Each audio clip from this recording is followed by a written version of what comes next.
Financial markets పై పట్టు సాధించాలనుకునే వాళ్ళు Revanth conduct చేసే వెబినార్ కోసం ఈ నెంబర్ కి కాల్ చేయండి. ప్రేక్షకులకి మీ రామచంద్రమూర్తి నమస్కారాలు. ఈ వారం స్టాక్ మార్కెట్స్ ఎలా ఉన్నాయి, ఈ గత వారం గడిచిన వారంలో ఏ రకంగా మూవ్మెంట్ ఉన్నాయి, ఏం జరిగింది అనేది ఈ వీడియోలో మనం తెలుసుకుందాం. లాస్ట్ వీక్ యాక్చువల్గా ఏంటంటే లాస్ట్ నవంబర్ వరకు గడిచిన 4 నెలలు బాగా మార్కెట్లన్నీ కూడా బాగా డౌన్ ట్రెండ్ స్టార్ట్ అయ్యి చాలా లాసెస్ అయిన ఇన్వెస్టర్స్ అందరికీ కూడా. అలాంటిది కొంచెం ఈ December first week, November last week నుంచి డిసెంబర్ ఫస్ట్ వీక్ కొంత రిలీఫ్ ర్యాలీ వచ్చిందని చెప్పుకోవచ్చు. సో ఇండెక్స్లు కూడా కొంచెం పాజిటివ్ అయినాయి. మనం చూసుకుంటే 21/11/2024 నాడు ఇండెక్స్ 23,350 దగ్గర అంత కనిష్ట స్థాయికి వచ్చింది. అక్కడి నుంచి కొంచెం సపోర్ట్ తీసుకొని ఇక బాటమ్ అవుట్ అయ్యిందని చెప్పచ్చు. అక్కడి నుంచి ఇప్పుడు ప్రజెంట్ 24,677 దగ్గర ఇవాళ క్లోజ్ అయింది. ఈ శుక్రవారం 6/12/2024 నాడు. సో ఇప్పటికీ ఇలా చూసుకుంటే దాదాపు 1,300 పాయింట్లు పెరిగింది. కాబట్టి అన్ని సెక్టర్స్లో కూడా ఈ యొక్క ఎఫెక్ట్ వచ్చింది. So Nifty all Indian stock exchange మొత్తం కూడా పాజిటివ్తో కొంచెం స్టెబిలైజ్ అయ్యింది. సో ఇప్పుడు ఆల్ స్టాక్స్ కంపెనీస్ అన్నీ కూడా బాటమ్ అవుట్ అయ్యి కొంచెం అప్ ట్రెండ్ అవుతున్నాయి. ఒకసారి డే వైజ్గా మనం చూసుకుంటే ఈ యొక్క ఎక్స్పైరీ నాడు ఎలా ఉంది ఏంటనేది చూసుకుంటే ఈ డిసెంబర్ 2వ తారీఖు నాడు 24,120 దగ్గర క్లోజ్ అయింది. ఆ తర్వాత డిసెంబర్ 3వ తారీఖు వచ్చి 24,365 దగ్గర క్లోజ్ అయింది. అలాగే డిసెంబరు 4వ తారీఖు చూసుకుంటే 24,470 దగ్గర క్లోజ్ అయింది.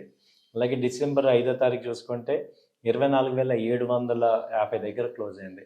సో లాస్ట్ 3 డేస్ నుంచి కూడా, లాస్ట్ 5 డేస్ నుంచి కూడా నిఫ్టీ కంటిన్యూగా అప్ ట్రెండ్ జరుగుతుంది.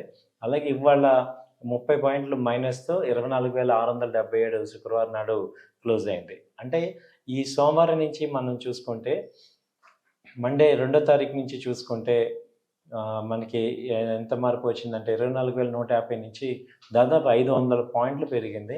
సో ఇది ఒక మంచి రికార్డు నమోదు చేసినట్టే. ఇది భవిష్యత్తులో కూడా నెక్స్ట్ ఇది బేస్ అయిపోయి, ఎందుకంటే జనరల్గా డిసెంబర్ మంత్ కొంచెం పాజిటివ్గా ఉంటాయి. సో ఇండెక్స్లన్నీ కూడా జనవరిలో కూడా పాజిటివ్గా ఉంటాయి, ఎందుకంటే బడ్జెట్ ర్యాలీ అదంతా కొత్త సంవత్సరం. సో న్యూ ఇన్వెస్ట్మెంట్స్ ఎఫ్ఐఎస్ కూడా ఇక్కడ యాడ్ చేస్తున్నారు ఫండ్స్ని. అంతకుముందు దాదాపు 1,00,000 కోట్ల రూపాయలు వెనక్కి వెళ్ళినాయి. ఎఫ్ఐఎస్ విత్డ్రా చేశారు. అలాంటిది మళ్ళీ ఇప్పుడు వాళ్ళు రీఇన్వెస్ట్ చేస్తున్నారు. గత 2 రోజుల్లోనే దాదాపు 20,000 కోట్ల రూపాయలు బ్యాక్ మళ్ళీ ఇన్వెస్ట్ చేశారు. సో అలాంటిది ఇప్పుడు ఈ వాళ్ళు కూడా రావడంతో ఇక్కడ మళ్ళీ మార్కెట్స్ అన్నీ కూడా మళ్ళీ పాజిటివ్గా ఉంటున్నాయి. అలాగే సెన్సెక్స్ కూడా చూసుకుంటే ఇది 81,790 దగ్గర క్లోజ్ అయింది సెన్సెక్స్. సో కాబట్టి అది కూడా వచ్చి దాదాపు 78,000 నుంచి కూడా ఇప్పుడు 81,000, 82,000 దగ్గరికి క్లోజ్ అయింది. సో ఇది కూడా దాదాపు 3,000 పాయింట్స్ మూవ్మెంట్ వచ్చింది.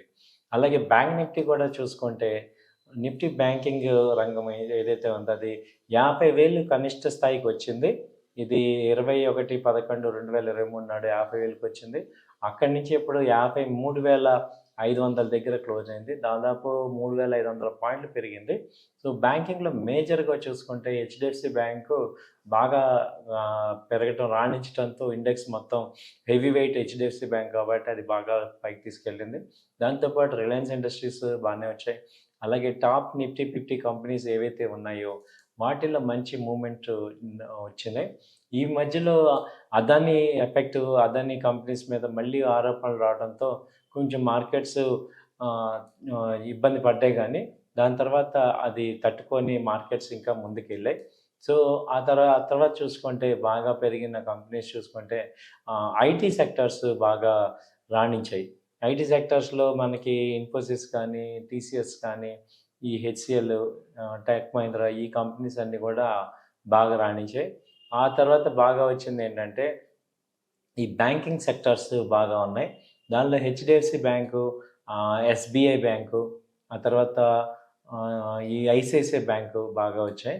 ఆ తర్వాత ఏంటంటే ఫైనాన్షియల్ స్టాక్స్ కూడా బాగా పర్ఫామ్ చేశాయి. బజాజ్ ఫైనాన్స్ కానీ, తర్వాత బజాజ్ ఫిన్సర్వ్, చోళమండలం ఫైనాన్స్, శ్రీరామ్ ఫైనాన్స్, ఈ మనప్పురం ఫైనాన్స్, ఇవన్నీ కంపెనీస్ కూడా బాగా ఫైనాన్స్ కంపెనీలు బాగా షైన్ అవుతున్నాయి. దాని తర్వాత ఇప్పుడిప్పుడే పెరుగుతున్నవి ఏంటంటే ఆటోమొబైల్స్ ఇప్పుడే స్టార్ట్ అవుతున్నాయి. సో ఆటోమొబైల్‌లో హీరో మోటార్ గానీ, బజాజ్ ఆటో గానీ, ఆ తర్వాత టీవీఎస్ మోటార్ ఉంది.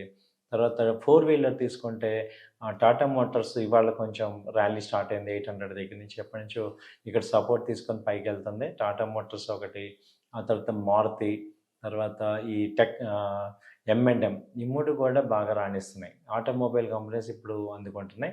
ఆ తర్వాత కన్జ్యూమర్ ఎఫ్ఎంసీజీ కంపెనీస్ కూడా బాటమ్ అవుట్ అయ్యి సపోర్ట్ లెవెల్‌కి వచ్చాయి.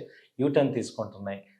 వాటిని చూసుకుంటే బ్రిటానియా గానీ, కోల్గేట్ పాల్మోలివ్ గానీ, ఆ తర్వాత ఇది కోల్గేట్ పాల్మోలివ్, హిందుస్థాన్ యూనిలివర్, ఈ ఎఫ్ఎంసీసీ కంపెనీలు కూడా ఇప్పుడిప్పుడే అవి బాగా పాలైనాయి. అక్కడి నుంచి ఇప్పుడు బాటమ్ అవుట్ అవుతున్నాయి. సో వాటిల్లో కూడా మనకి మంచి ర్యాలీ అనేది కనపడుతుంది. వీక్లీ చార్ట్స్ పాజిటివ్‌గా వస్తున్నాయి. సో ఇవి ప్రెజెంట్ ఇవన్నీ కూడా మనకి ముందు వస్తున్నాయి. అలాగే ఇంకా చూసుకుంటే మనం ర్యాలీ అయ్యే సెక్టార్స్‌ని మనం చూసుకుంటే ఈ యొక్క ఫార్మా సెక్టర్ కూడా ఇప్పుడు వస్తుంది.